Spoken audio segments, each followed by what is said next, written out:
हाथ उठा देती हो तुम मेरे पे, कभी भी चिल्ला देती हो मेरे पे। और तुम्हें पता है जब पति पैसे कमाता है ना तो अपनी पत्नी की सारी खुशियों का ध्यान रखता है, और वहीं पे अगर पत्नी पैसे कमाती है ना तो अपनी पति की इज्जत तक भूल जाती है। और एक बात तो मेरे समझ में आ गई कि रिश्ते से बड़ा है ना हमेशा पैसा होता है। और आज तो देखो तुमने मेरे सबके सामने थप्पड़ ही मार दिया है। और राधिका तुमने मेरे थप्पड़ नहीं मारा है, मेरी औकात बताइए कि तुम्हारी नजरों में मेरी क्या वैल्यू है।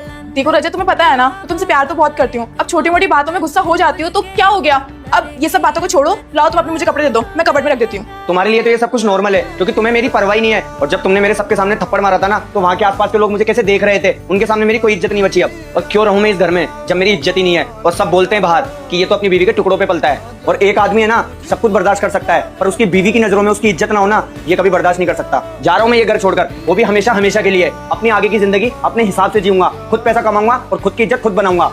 आई एम सॉरी ना रजत, कब से मैं माफी मांगे जा रही हूँ। ठीक है, गुस्से में हाथ उठ गया, भूल भी जाओ ना। कब से मैं सुनाए पे सुनाए जा रही हो तुम तो। मैं तुम्हें सच में माफ कर देता पर तुम्हें मेरा एहसास ही नहीं है। जा रहा हूँ मैं। जय, मैं तुमसे कब से माफी मांगे जा रही हूँ पर तुम होगी माफ करने का नाम ही ले रहे हो। ठीक है ना, हो गई गलतियां माफ भी कर दो। और वैसे भी ऐसे रिश्ता खत्म नहीं होता है। रजत मैं कुछ कह रही हूँ तुम सुन ही नहीं रहे हो।